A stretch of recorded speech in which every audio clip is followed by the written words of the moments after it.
Bonjour à toutes et à tous, c'est Stéphane pour la chaîne Foilier. Je vous remercie de me retrouver chez moi et donc chez vous. Je suis actuellement à 144 jours de mon procès intenté par Stéphane Edouard pour injure publique. En attendant, je voulais vous parler aujourd'hui d'un phénomène dont j'ai parlé plusieurs fois sur la chaîne, mais il faut qu'on en reparle parce que tout ça est particulièrement inquiétant. À Paris, on vient d'apprendre, hop là, ça m'aurait étonné que j'arrive à vous faire la capture du premier coup, voilà. On vient d'apprendre qu'il y avait, après Paris, une campagne anti-avortement collée sur les vélos lyonnais. Il s'agit de la 3e action illégale du mouvement Les Survivants qui milite contre l'avortement après 2 autres campagnes sur les Vélib à Paris. On va en parler dans un instant. Ils ont eu la gentillesse d'ailleurs de les flouter. La campagne anti-avortement a été découverte lundi 19 juin dans la matinée sur les Vélov, le service de vélo de la ville de Lyon. Sur Twitter, de nombreux internautes s'insurgent de ces autocollants collés sur le garde-boue des vélos portant l'inscription « Et si vous l'aviez laissé vivre ?» au-dessus du dessin d'un enfant faisant du vélo. Il s'agit de la 3e action illégale du mouvement Les Survivants qui milite contre l'avortement après 2 campagnes de ce type.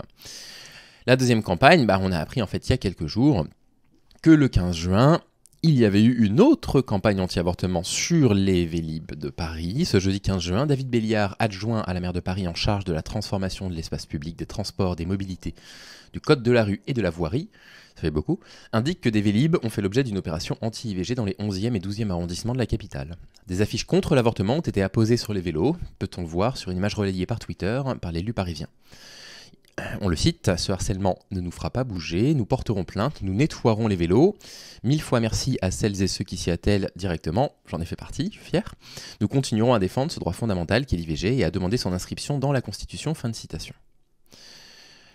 Donc voilà, vous voyez, c'était des trucs anti-avortement qui étaient avec les mêmes typographies, enfin voilà, ça ressemblait énormément à ce que, aux trucs aux autocollants qu'on pourrait retrouver. Des autocollants officiels des Vélib, quoi. Ça y ressemblait, à s'y méprendre, on peut passer à côté si on n'y fait pas attention. Le 25 mai dernier, une campagne similaire avait déjà été menée à l'initiative du collectif Les Survivants, encore eux. Et elles. Sur des photos diffusées par un internaute, les mêmes affiches semblent avoir été collées sur les Vélib ce jeudi, même si la campagne est moins massive. Il cite du coup la campagne « Vous qui prenez ce Vélib, ne vous souvenez-vous pas de toutes ces fois où, comme l'enfant qui apprend à faire du vélo, vous avez osé l'aventure ?» Expliquait sur son site le collectif Les Survivants qui revendiquait l'opération dans un communiqué. Bon, voilà, on va peut-être reciter très rapidement l'humoriste George Carlin, qui disait que l'hypocrisie des associations comme ça, qui disent, entre guillemets, pro-life, pro-vie, c'est que, alors eux, ils sont absolument pour s'inquiéter des droits de l'embryon puis du fœtus de moins 9 mois jusqu'à la naissance. Après, ils en ont plus rien à foutre, C'est-à-dire qu'en fait, quelles que soient les conditions dans lesquelles vous allez naître, quelles que soient les horreurs que vous pourriez vivre, ils s'en contrefichent. Et c'est pour ça qu'il dit dans son sketch, les pro-life, ils sont pas pro-life, ils sont anti-femmes. Ce sont des campagnes anti-femmes, à l'évidence, qui sont en train de se produire. Les hommes n'ont absolument pas leur mot à dire sur le fait qu'une femme poursuive ou non sa grossesse. En France, il faut absolument qu'on conserve la totalité des droits d'accès à l'IVG. C'est absolument fondamental. Les femmes peuvent décider de ce qu'elles font avec leur corps, de ce qu'elles font par rapport à leur maternité.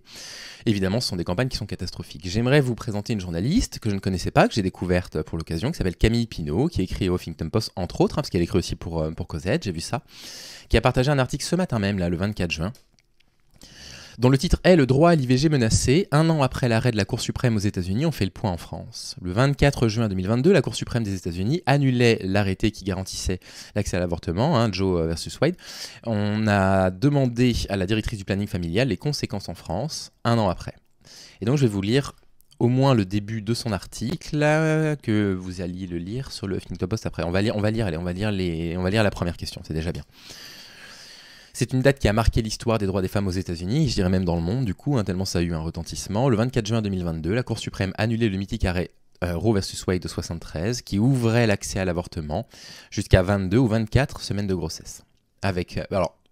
Ces chiffres-là, ils ne sont pas mis au hasard. La plupart du temps, ils correspondent à la recherche, en embryologie en particulier, où on considère que le développement du tube neural, qui va donner ensuite les premières vésicules, ne nous permet pas d'affirmer que l'embryon est conscient d'être en vie. Donc voilà, ça fait partie des raisons pour lesquelles les délais d'accès à l'IVG, en général, ça tourne autour de ces semaines-là, à 3-4 semaines près, de plus ou de moins, selon les États.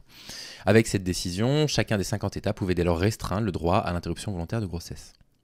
1 an après, 13 États américains ont totalement interdit l'avortement et 5 ont mis en place de fortes restrictions. Bien que l'avortement reste légal dans la majorité des États, 27 d'entre eux, la montée des politiques conservatrices et les menaces qu'elles impliquent sur les droits des femmes et personnes LGBT inquiètent, et au-delà des États-Unis. Donc, deux choses.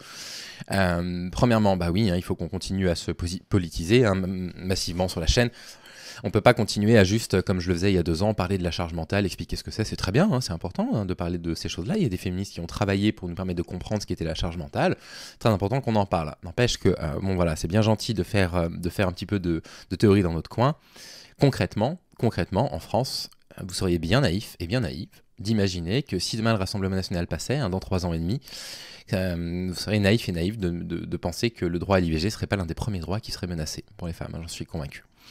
De notre côté de l'Atlantique aussi, cette décision a fortement résonné comme un signal d'alarme, au point de générer un débat politique et de réveiller les consciences, estime dans cet entretien Sarah Durocher, coprésidente du planning familial. Allez, je vous lis juste le début de l'interview, puis vous lirez la suite après, c'est très intéressant.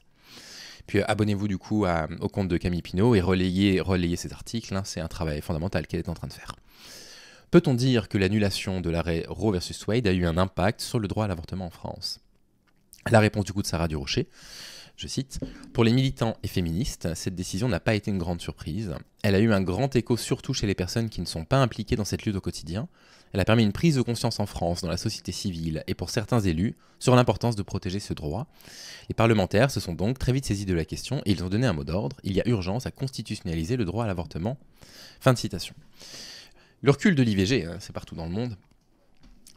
La Gazette des femmes qui titrait déjà « Recul de l'IVG dans le monde, les femmes en danger », article qui datait de la fin de l'année dernière, et qui disait « Les restrictions d'accès ou l'interdiction totale de l'IVG sont bien réelles dans beaucoup de pays. Le droit à l'avortement bafoué menace la santé, la liberté et la vie des femmes. » Donc, moi je vous invite à lire conjointement et d'affilée d'abord l'événement d'Annie Ernaux pour que vous puissiez réaliser à quel point priver les femmes de l'accès à l'avortement est idiot, est dangereux pour leur santé, crée vraiment une violence absolument inouïe, et de lire juste après Ventre à louer de Françoise Vergès, qui, exactement à la même époque où Annie Ernaux a dû avorter clandestinement à ses propres risques, nous explique que à La Réunion, l'ARS avait décidé qu'on pouvait faire avorter puis stériliser les femmes réunionnaises alors que c'était complètement illégal en France. En tout cas en métropole. Donc je vous invite à lire ces 2 lectures-là conjointement, ça devrait vous révolter. Le droit à l'avortement, ce n'est pas un droit comme les autres. Même quand il est acquis, il faut toujours se méfier et le défendre. C'est ce que nous a montré la révocation de l'arrêt Roe versus Wade récemment, affirme Marie Mathieu, sociologue et chercheuse associée au CRESPA CSU. Ce droit est souvent rapidement ciblé et c'est toujours une attaque contre les femmes. Le 24 juin 2022, coup de massue mondial, la Cour suprême des États-Unis, ça on l'a déjà lu. Priver les femmes d'un accès libre et facile à l'IVG, c'est un danger pour leur santé physique. D'accord. Lorsque l'IVG est menacée, la santé physique des femmes l'est aussi. C'est ce qui est expliqué dans l'article, je vous laisserai le lire si ça vous intéresse. Les conséquences sont psychologiques, économiques et sociales également. Je vous laisserai découvrir tout ça. Ça parle également d'une surveillance numérique des femmes qui vont aider et accompagner d'autres femmes vers l'IVG. On raconte qu'il y a une Américaine qui a été condamnée aux États-Unis à de la prison ferme parce qu'ils ont retrouvé des échanges numériques, donc je crois que c'était par Messenger, sur Facebook, entre elle et sa fille. Elle avait essayé d'aider sa fille à avorter. Elle a été condamnée pour ça. Bref. Donc Camille Pinault, merci. Merci d'avoir partagé ça dans le Huffington Post là ce matin. Je mettrai tout ça dans la description de la vidéo, bien entendu. C'est inquiétant, c'est très inquiétant. C'est l'un des backlash les plus violents qui puissent exister, c'est-à-dire backlash, c'est-à-dire lisez Susan Faudi, backlash si vous voulez savoir ce dont il s'agit. Les femmes acquièrent des droits, elles deviennent vocales, en réaction, backlash masculiniste, on les prive de certains droits fondamentaux, et le recul des droits à l'IVG, absolument quasiment partout en Europe, j'allais dire absolument partout, mais quasiment partout en Europe et dans les pays du monde, est très inquiétant. Donc il faut qu'on soit très vigilant et très vigilante, qu'on soit extrêmement ferme. Personne n'est pro-vie, ça ne veut rien dire. S'ils étaient réellement pro-life, ils se soucieraient des conditions matérielles, physiques, psychologiques, sociaux des femmes qui décident d'avorter. C'est ça être pro-life. Se considérer chaque cas comme étant un cas individuel. Et donc voilà, jamais créer cette culpabilité absolument ignoble sur les femmes qui désirent avorter. Voilà, faites attention, ça frappe à nos portes. On a des députés extrêmement conservateurs, on a des députés très influencés par la droite, voire l'ultra-droite, voire l'extrême droite catholique, qui sont contre l'avortement aujourd'hui. Donc voilà, méfions-nous, méfions-nous, méfions-nous. Et puis soutien à absolument toutes les femmes qui subissent actuellement dans le monde la violence de ne pas avoir accès à l'avortement. Allez, bonne journée à toutes et à tous. On se dit à demain matin. Salut.